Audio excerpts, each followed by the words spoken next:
Kita dah sampai pada ayat yang ke 111. Qala Allah Ta'ala fi kitabil aziz, a'udzu billahi minasyaitonir rajim. Wa qalu lan yadkhulal jannata illa man kana hudan aw nasara tilka amaniyuhum qul hatu burhanakum in kuntum shadiqin. Wa qalu, dan berkatalah mereka ni siapa? Di kalangan orang Yahudi dan Nasara.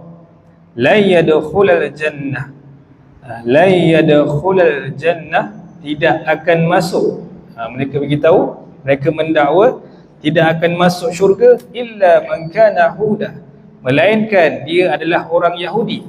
Ini dakwaan konon mereka lah yang layak masuk syurga.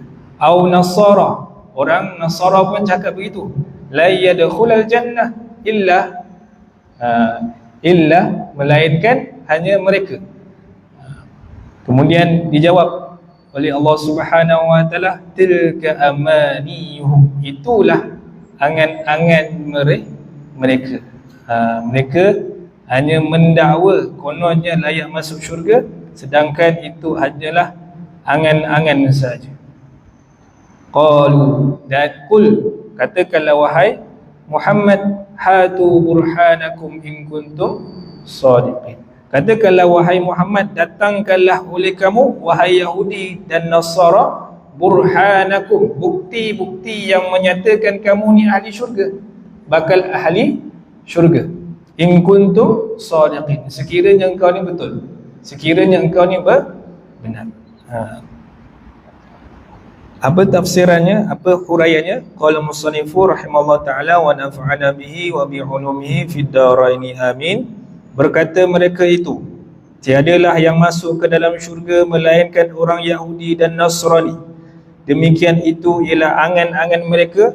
Kerana katakanlah wahai Muhammad, tunjukkanlah alasan kamu sekiranya kamu orang yang benar. Jelasnya orang Yahudi mendakwa tidak ada orang yang masuk syurga melainkan orang yang beragama Yahudi. Begitu juga orang Nasrani mendakwa tidak ada orang yang masuk syurga melainkan orang yang beragama Nasrani.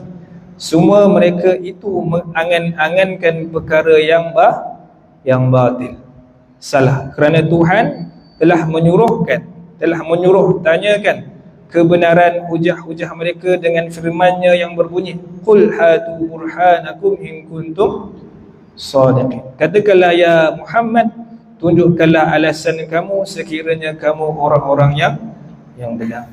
Jadi ini adalah Allahumma salli ala sayyidina Muhammad, perangai orang Yahudi wan Nasara yang merasakan mereka ini adalah orang yang paling beragama.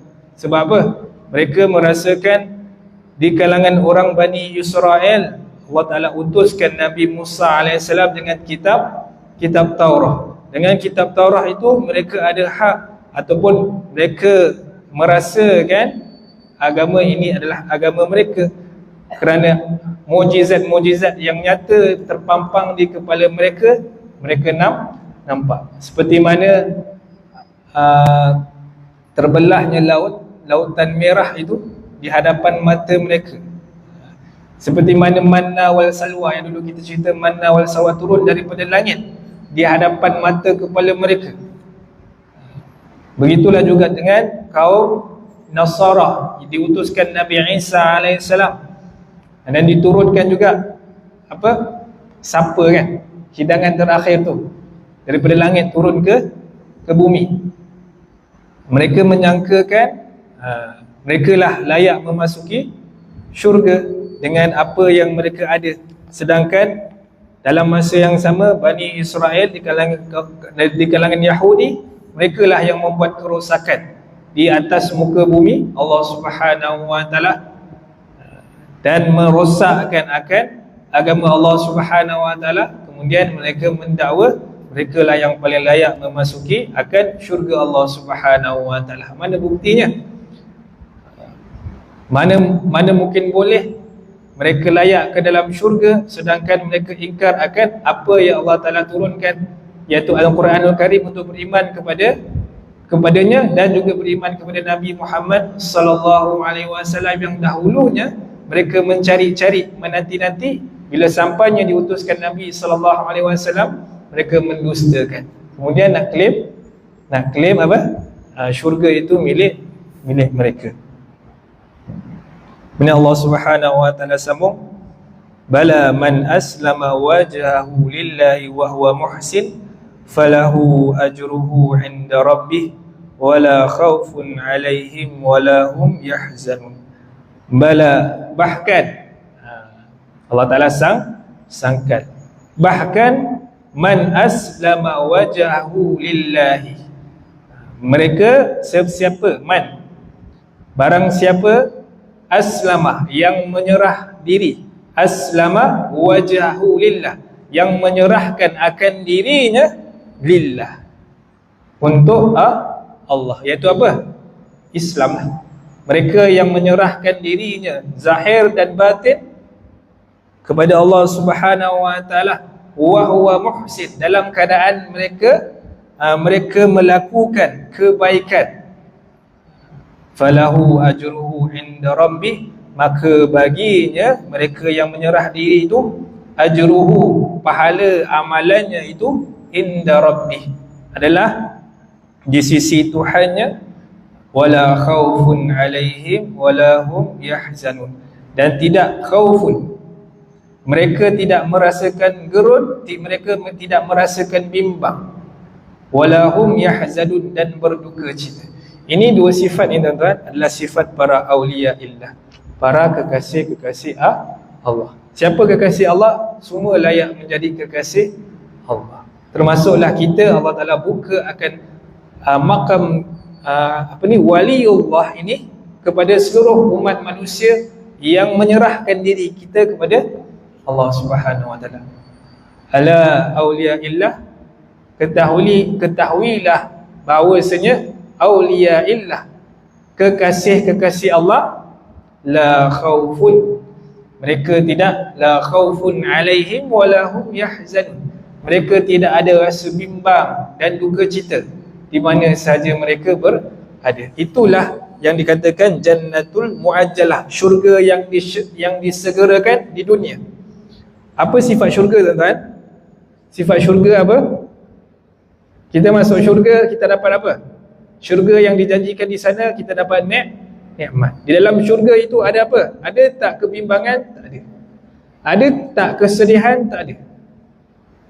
Itulah sifat syurga. Dan sifat syurga itu Allah Ta'ala hadiahkan di dunia tanpa ada rasa tanpa ada nikmat-nikmat yang berbentuk fizikal yang sedia ada di sana. Iaitu apa? La khaufun, tak ada rasa bimbang.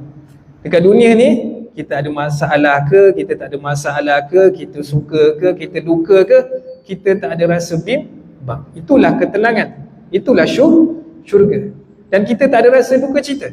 Sebab apa? Inilah sifat yang Allah Ta'ala campakkan sekiranya dia punya sifat apa? Aslama wajhu lillah, dia telah serahkan jiwa dan raganya lillah. Bermakna dia menyerahkan akan apa? Pentadbiran, pengurusan.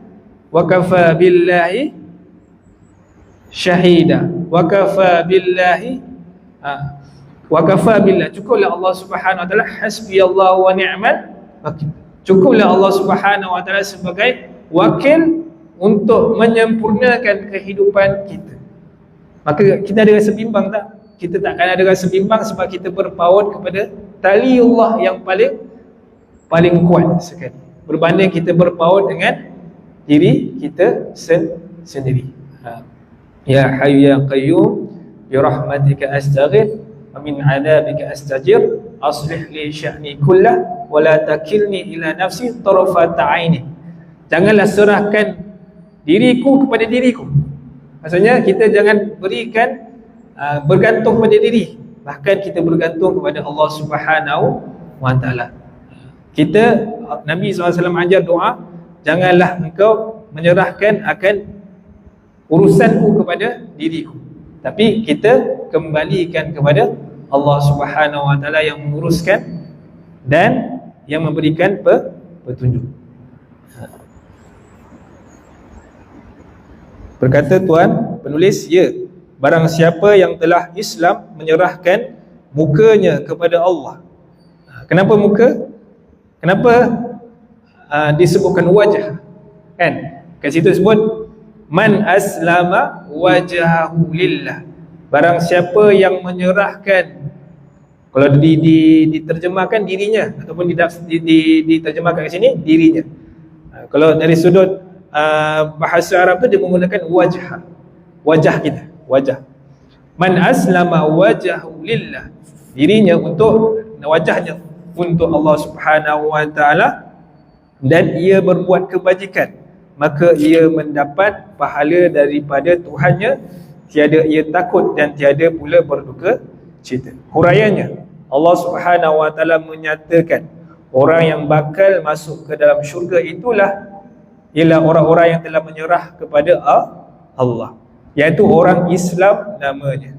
Perkataan Islam itu dari kata-kata aslama.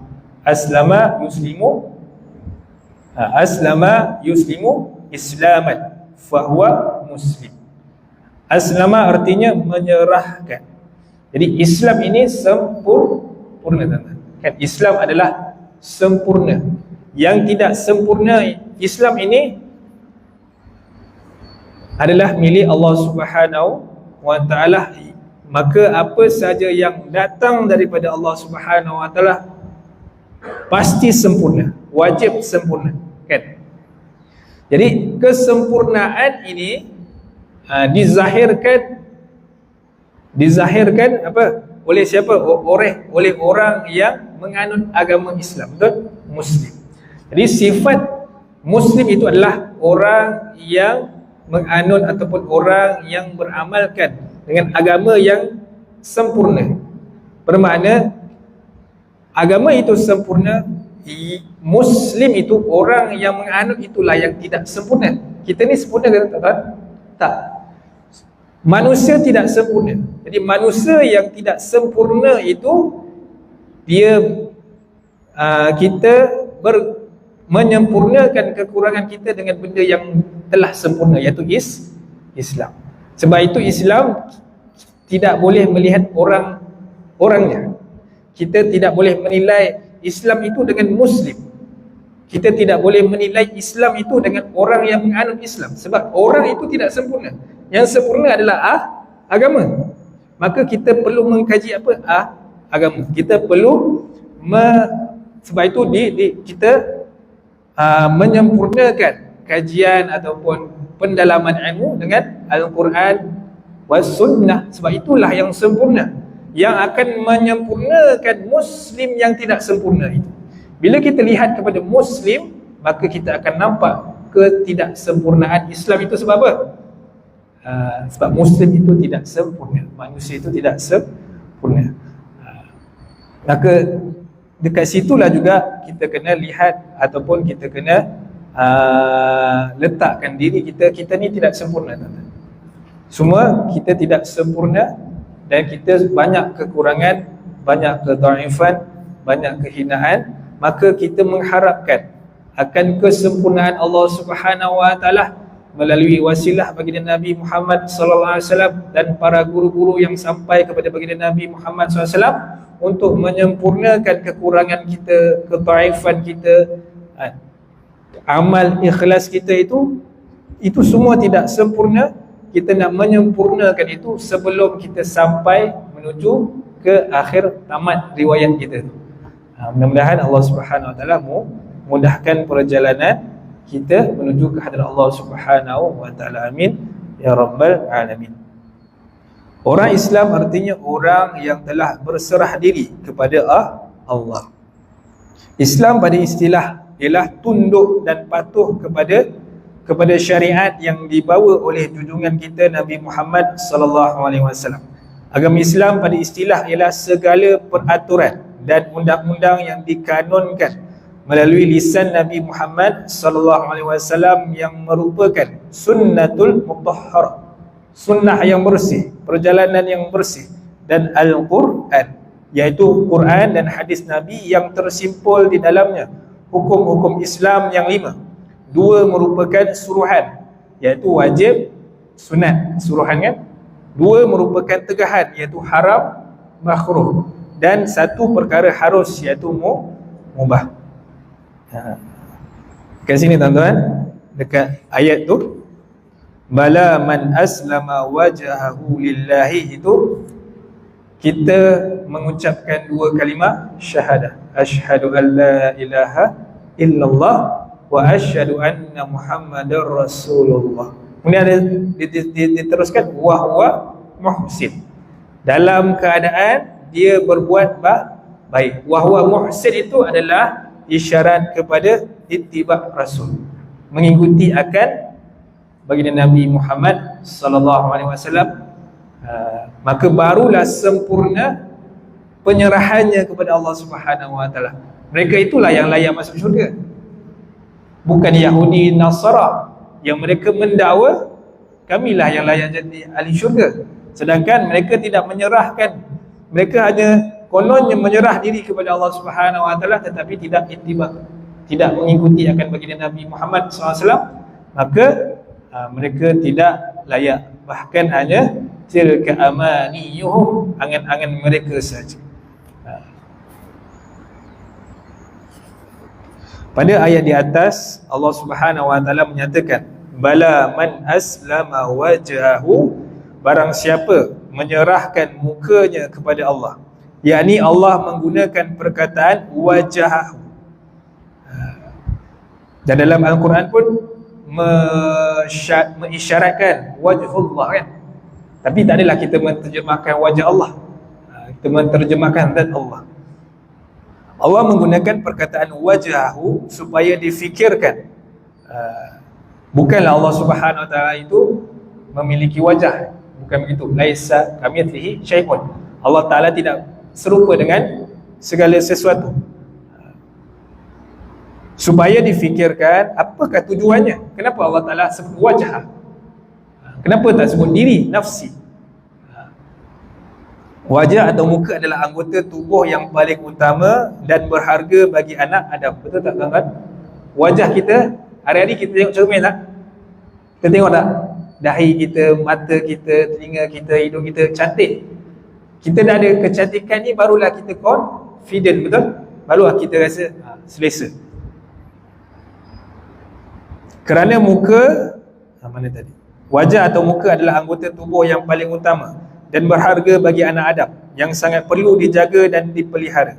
Kerana muka atau wajah mengambil peranan penting pada serba-serbi tingkah laku manusia. Orang yang mengesan buruk baik seorang dengan sebab melihat wajahnya. Ahli ilmu jiwa juga dapat mengkaji jiwa seseorang menerusi wajahnya, dan orang akan jatuh kasih atau benci kepada lainnya padahal hanya melihat mukanya sahaja. Kita nak cari calon kan, calon menantu ke, calon isteri ke, calon suami ke kan, kita lihat wajah.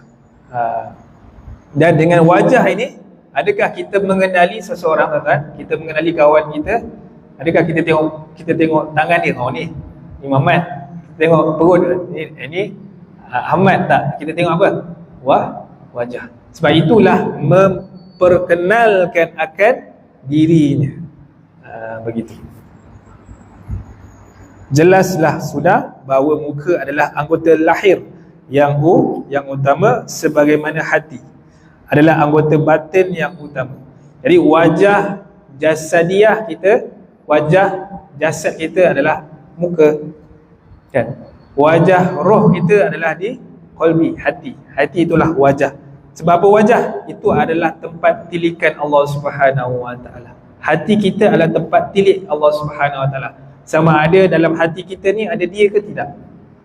Allahu Allah, Allahu Allah. Di mana? Di qalbi, di hati. Itulah wajah roh kita. Allah Ta'ala tak pandang wajah dalam hati itu adalah menampakkan, menzahirkan apa yang ada dalam qalbi kita. Mata zahir kita tidak memandang melainkan makhluk. Kita mata ni hanya boleh memandang makhluk saja, mata yang luar. Tetapi mata dalam hanya boleh memandang al-haq, iaitu Allah Subhanahu wa taala.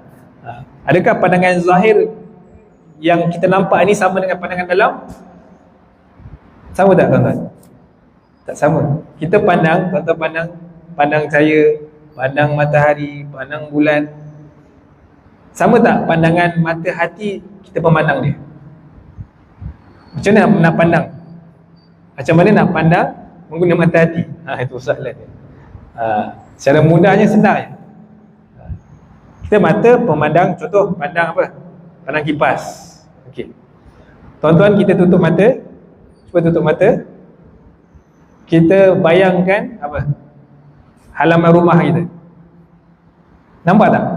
Halaman rumah kita. Nampak tak? Nampak. Itulah pandangan hati. Adakah sama dengan pandangan mata dengan pandangan hati? Tak sama. Itu perbezaan antara mata hati dengan mata kepala. Jadi kita menggunakan mata hati ini untuk apa sebenarnya? Untuk mengenal Allah Subhanahu wa taala, merasakan akan kehadiran Allah Subhanahu wa taala. Bukan hadir macam hadirnya makhluk, bukan. Kita merasakan akan Allah Subhanahu wa taala ada dekat. Seperti mana kita menyebut nama Allah di qalbi. Allah, Allah, Allah. Begitu. Dia perlu kepada wadah medium untuk merasakan. Tujuannya merasakan apa? Untuk menghadirkan ketenangan, ketenangan jiwa. Jelaslah sudah bahawa muka adalah anggota lahir yang utama, sebagaimana hati adalah anggota batin yang utama. Bila muka seseorang telah diserahkan bulat-bulat untuk Allah, tiadalah ia akan bermuka-muka untuk yang lain. Itu munasabah tak? Orang dulu tuan-tuan, ibu-ibu, ayah-ayah, janganlah kau bermuka-muka. Sebab apa? Banyak muka. Sebab apa? Depan muka lain, belakang muka lain. Dia guna bahasa apa? Dia guna perkataan muka juga. Gitu. Manakala tubuh yang sangat berharga itu telah diserahkan, maka seluruh tubuh akan terserah pula. Kita serahkan wajah, maksudnya kita serahkan keseluruhan jasad kita. Itulah sebabnya dalam sembahyang biasanya umat Islam menyebutkan sekurang-kurangnya 5 kali dalam sehari semalam. Setelah menyerahkan dirinya kepada Allah, maka ayat tadi disambung dengan wa huwa muhsin, artinya dan dia berbuat kebajikan, iaitu wa huwa muhsin. Muhsin itu adalah mengikut ittiba Rasulullah sallallahu alaihi wasallam. Maksudnya hendaklah keislamannya itu dielokkan dengan berbuat kebajikan, baharulah kelak ia mendapat pahala dari Tuhannya. Tiadalah ia takut dan tiada pula berduka cita. Dekat sini banyak dalam tafsir Ibn Kathir, banyak fawaid yang diberikan oleh Ibn Kathir berkenaan dengan ayat ini. Dan antara yang saya nak sentuh berkenaan dengan ayat yang tersebut, dekat situ ada dakwa muhsin. Dalam munajat Ibnu Athaillah As-Sakandari dalam kitab Hikam, beliau ada menyebutkan di belakang itu, di munajat yang belakang, maksudnya munajat ni setelah habisnya isi kitab Hikam itu, Ibnu Athaillah ada bermunajat ilahi. Saya cari.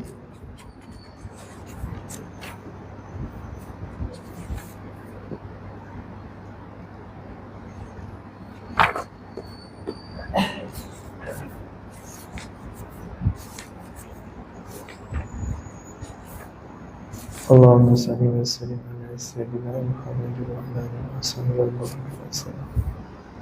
315.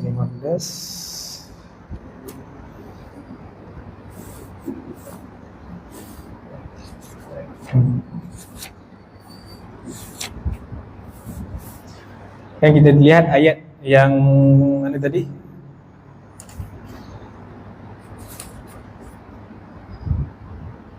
wa qalu la yadkhulul jannah illa man kana hudan aw nasara. Muka surat 159 ayat tadi, orang Yahudi mendakwa, kan dakwa tu. Orang Yahudi mendakwa tidak ada orang yang masuk syurga melainkan orang yang beragama Yahudi. Begitu juga orang Nasrani mendakwa. Dakwaan kan, dakwa. Tidak ada orang yang masuk syurga melainkan orang yang beragama Nasrani. Dakwaan mereka ni, mereka mengatakan bahawasanya mereka lah yang banyak membuat apa, mereka banyak membuat apa, bakti kepada agama. Kononnya mereka mendakwa mereka membuat banyak bakti kepada agama. Kemudian yang ayat yang bawah itu tadi, wa huwa muhsin, dan berbuatlah kebaikan. Maka bila sampainya masa Syekh Ibnu Athaillah As-Sakandari kepada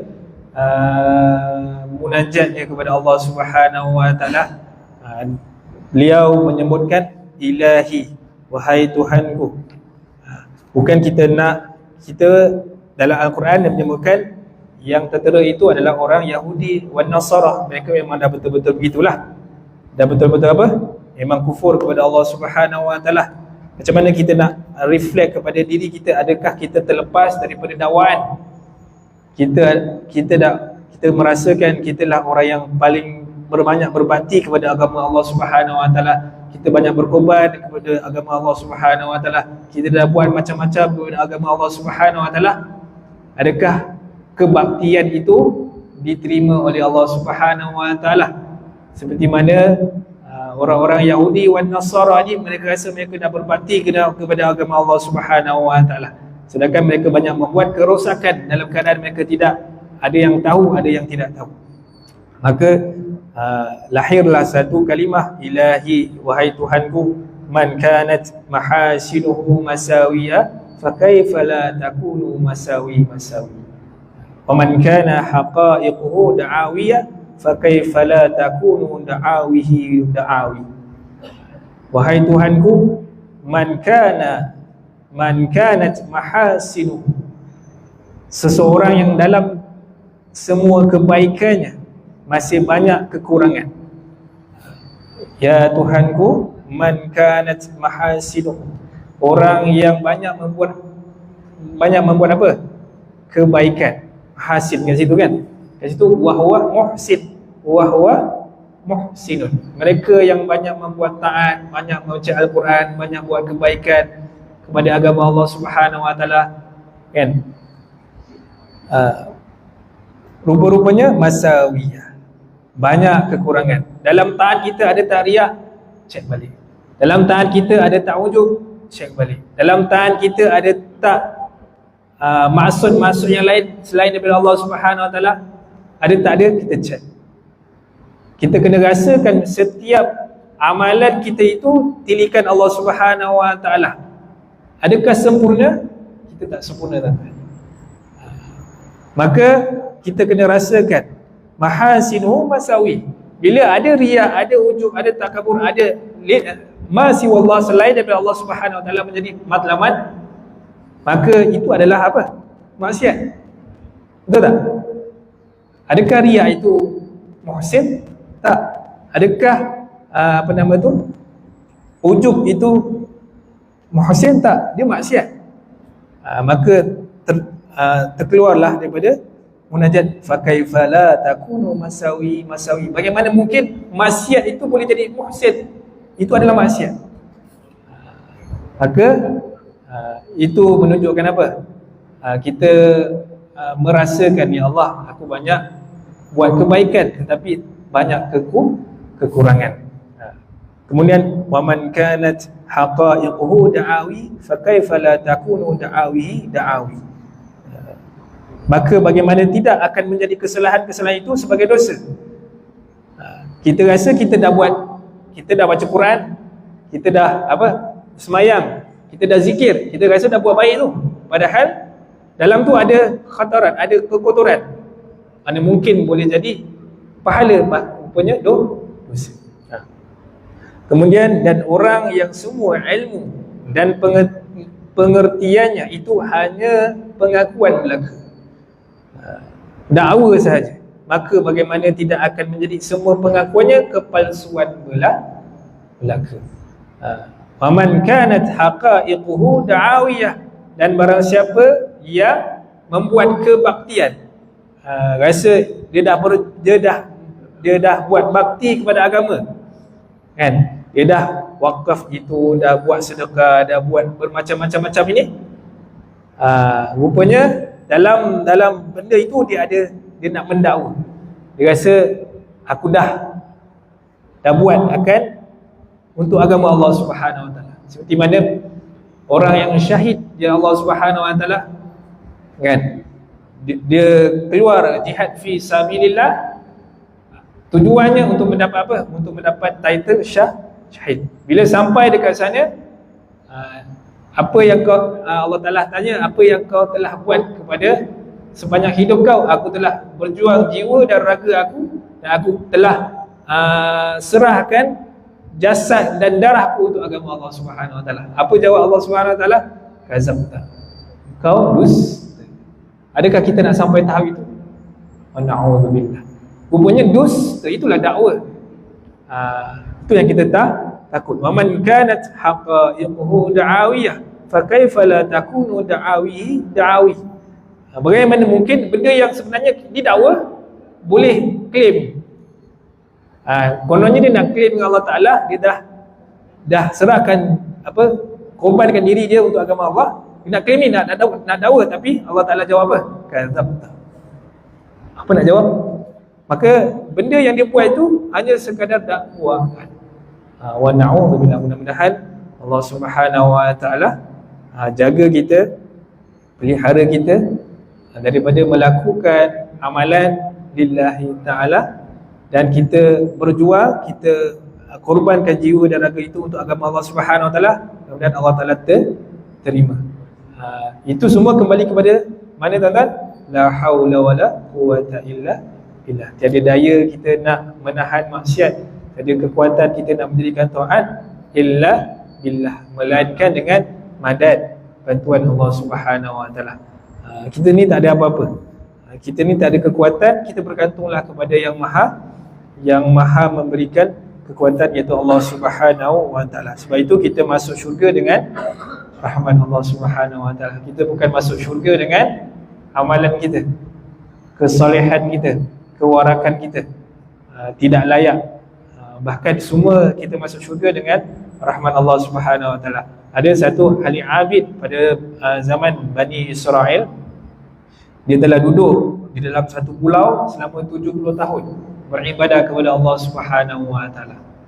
Kemudian bila sampai waktunya bertemu dengan Allah Subhanahu Wa Taala, Allah Taala tanya, kau nak masuk syurga dengan amalan kau ke ataupun dengan rahmatku?